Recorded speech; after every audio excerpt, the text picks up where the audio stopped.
how's it going there, YouTube? It's another day, sunny once again in sunny California. Oh, I hate this state. What's up? So I wanted to talk about some that I wanted to share with, and actually, no, I'm going to go ahead and go to the second part of about me, and so I signed up to go into the military when I was still in high school.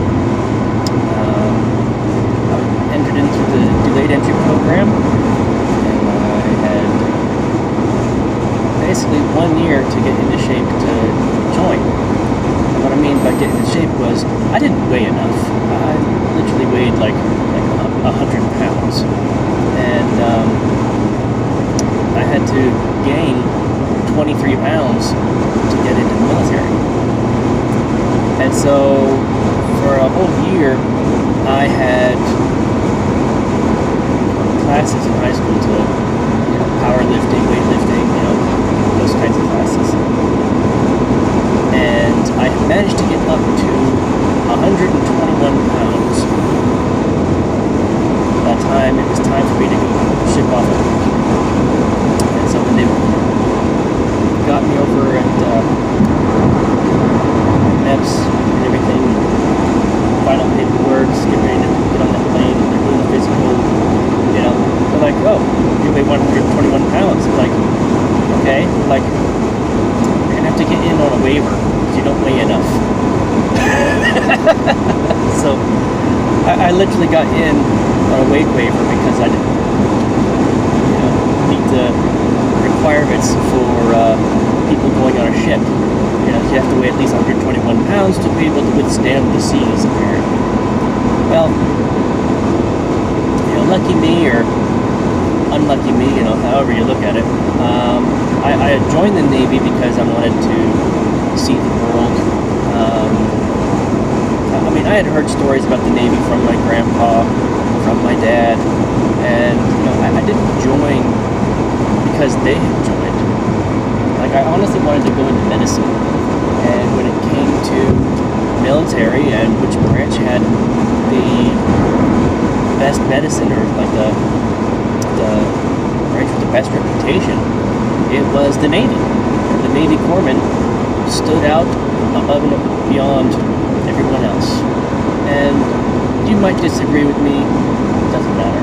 I mean, as far as medics and all the branches, we do what we do to keep the guy to our left and our right safe and sound, alive.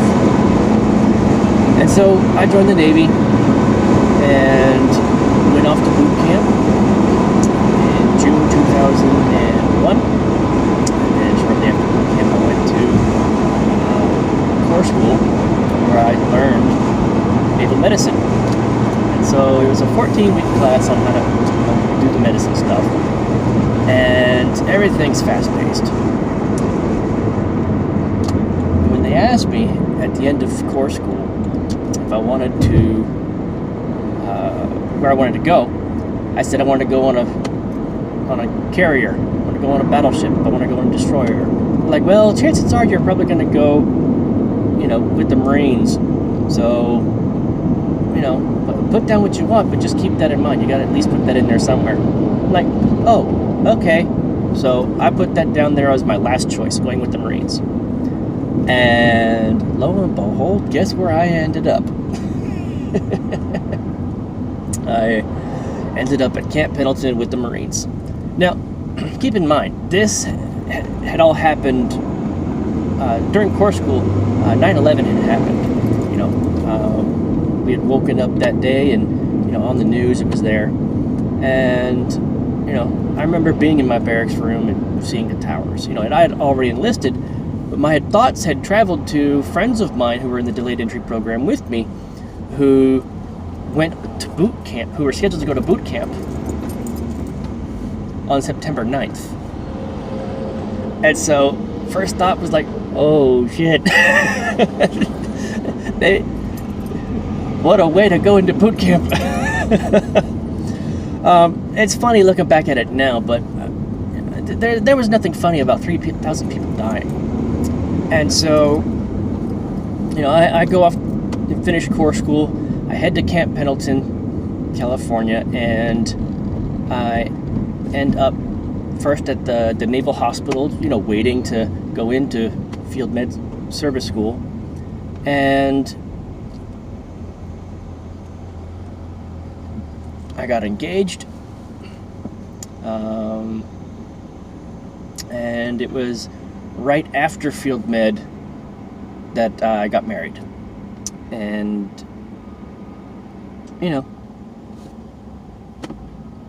to each their own. But if I were to give any people out there watching, young people, some advice, it's this. If you are thinking about marrying your high school sweetheart, and your motivation for getting married after boot camp is to, bring her along, or, bring him along, or whatever,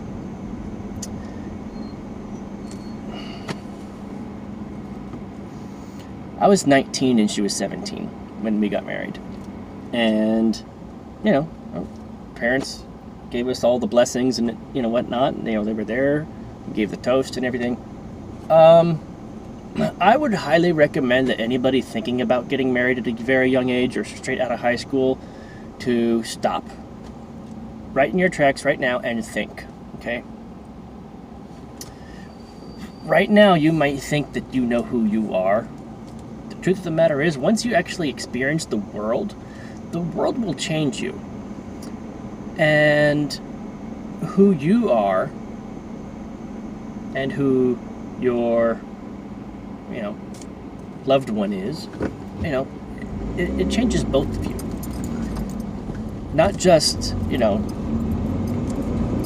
your party phase or anything like that, but like what you believe in, you could change your faith. You could change your outlook on life, thinking that, certain things as they are in politics actually aren't. For instance, I grew up thinking, that it was good to be a Democrat. Okay. And this was because of, teachers' unions. My mother was a teacher, and then my dad was a construction worker, a welder, pipe fitter. So he was always working with the unions. And so, the political party that was for the unions was the Democratic Party. Okay. All right, so I grew up thinking that was the party that was the best, And so I was very happy, being a young kid, unable to vote. I was very happy when I saw Bill Clinton win, all right? Because he was the party that I remember my dad saying, at a previous time. I don't remember what he said about Bill Clinton at the time, but I do remember, distinctly thinking that if I had to choose between the two, I'd go with Bill Clinton, simply because, he was, supposedly for the unions. This is like 35-year-old remembering the thoughts of, shoot, what year was he elected? How old was I? I don't freaking know. I think I was like 9 or some shit like that. Anyway, going forward, and when you actually experience the world and you see different things, meet different people, you start to learn a few things. Like, for instance, learning that there's a time and a place and a situation where you would vote or believe in something or do something that normally you wouldn't do. Like, normally you wouldn't run out into the middle of a highway, but if you saw a kid running across the highway and cars were running everywhere, I'm pretty sure you might actually run out there in the middle of that highway too, just to grab the kid. So, anyway, there are sometimes situations that arise that would make you act in a way, or do things in a way that normally you would not do. Okay? So I had learned later on that the only reason that my dad would be voting for the Democratic Party, like Bill Clinton, was because he needed the job security. The job security that the unions provided would, help keep our family eating. And now he has no longer the use of the unions or anything. He doesn't vote for the Democrats. Our family is actually hardcore Republicans. I consider myself more of a constitutionalist. Call it libertarian if you want, but I consider myself a constitutionalist. And the party that is closest to that is the Republican Party. Which party gives me the most freedoms to do what I want, to live the way I want, to make my own mistakes, that isn't going to make me conform to their rules.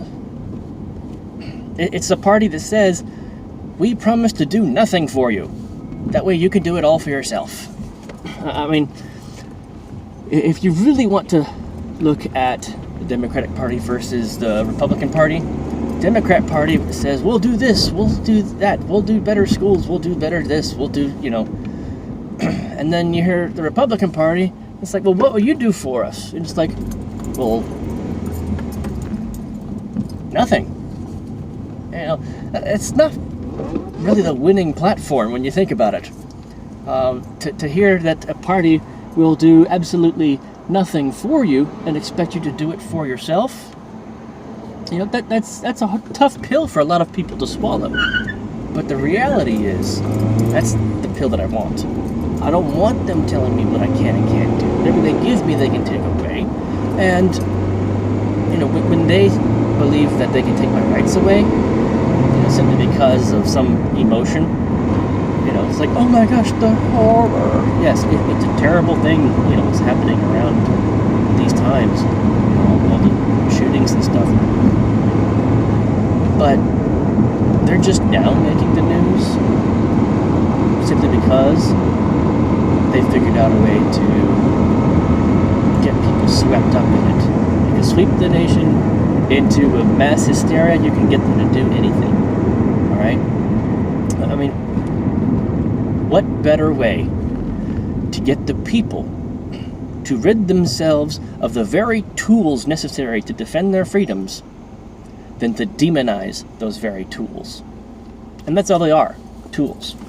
They have no will of their own. They're just tools. Anyway, I've gone onto a political rant. Reeling back so that you guys can learn a bit more about me. When I was after Field Medical Service School, I joined a Marine Corps unit out at Camp Pendleton. I served at Camp Pendleton for 8 years, re-enlisted, and my goal was to actually retire from the military. My goal, since I was a junior in high school, was to, serve my country, in the Navy for 20 years. And, that didn't quite happen. And, I have mixed feelings about it, obviously. I mean, at the time, our former president, by the way, when I was in the military, I was not doing a whole lot of paying attention to news while I was deployed, simply because I did not feel that paying attention to the news would serve me or my fellow service members at all. What I mean by that is, I didn't want to watch the news and see something that would make me feel like I wasn't supposed to be there. Like we have no business doing there. I didn't want something to give me a reason to act begrudgingly or think negatively of us being there, in so much as it would, I feel,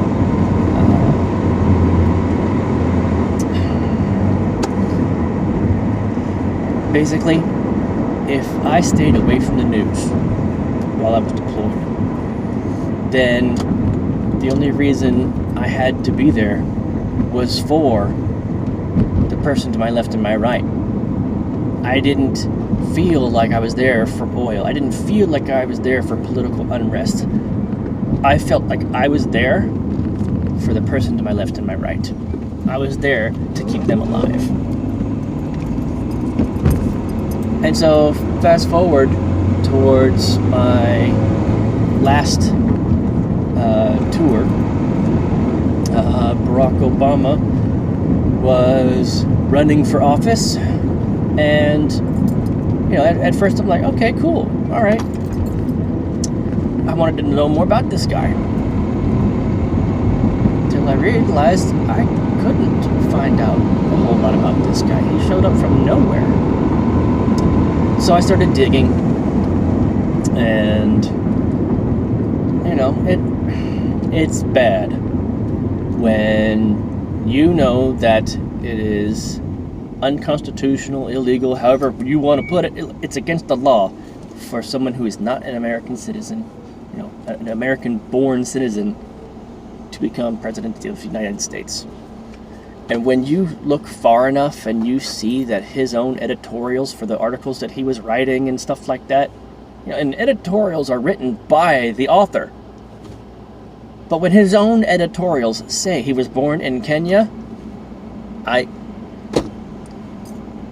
not a birther. I don't consider myself a birther. And then you might be thinking, why are you talking about this? He's gone. He's out. Who cares?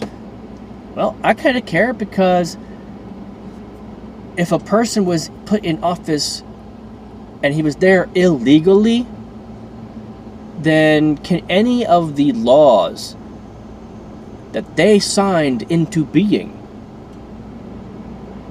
be legal?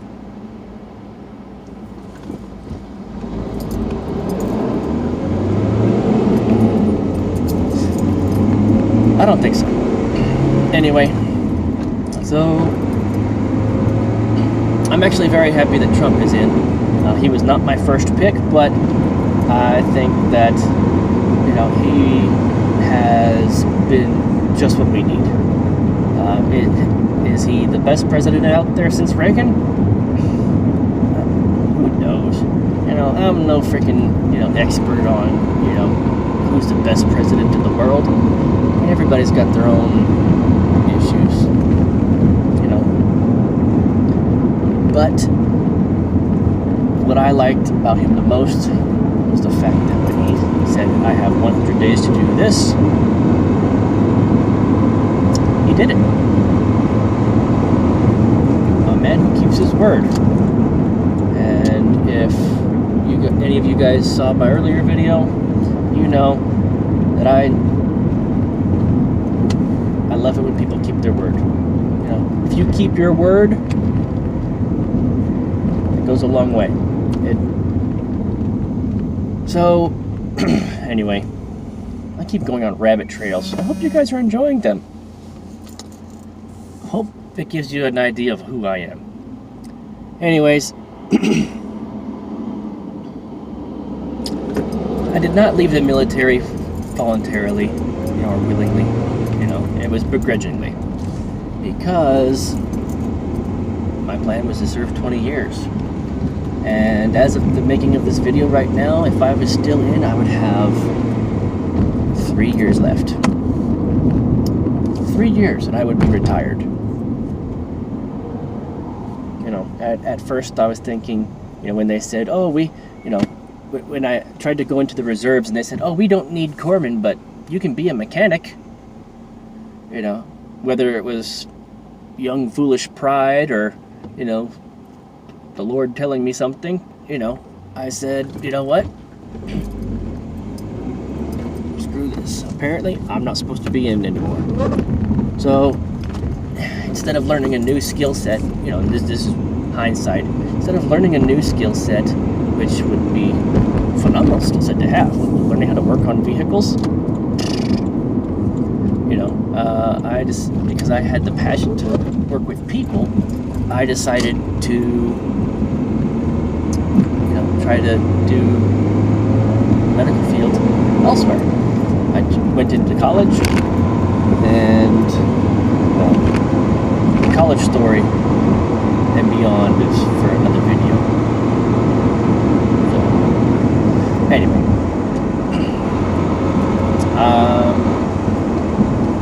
to this day, I sometimes do still wish I was in. I also understand that, you know, by still being in, there would be a lot of things I would have missed.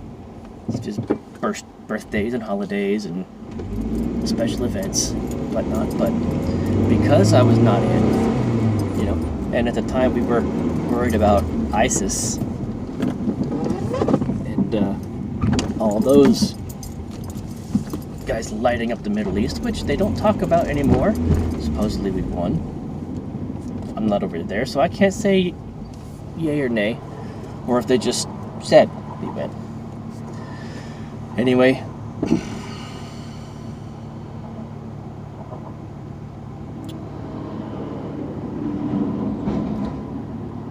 forgot where I was going with that one.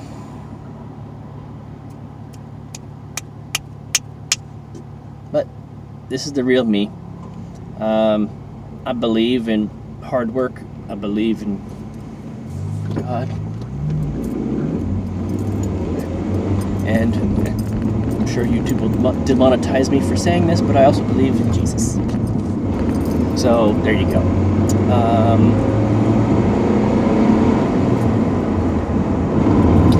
Hope you guys have a good one. I think I'll share some war stories with you guys next time. I think you guys might like that. I think I'll enjoy talking about those as well. So, until next time, you guys have a great one. Stay crypto, and if you like the video, please subscribe. Hit that bell notification. Trust me, the channel is only going to get better with experience. And I'll see you again later. Oh, and before I go, if you guys want to see what we're building, like why I'm doing YouTube videos, I'm actually doing YouTube videos as part of excellent people. And we're building something together, all of us. And if you want to see what we're building, head to thebitcoin.pub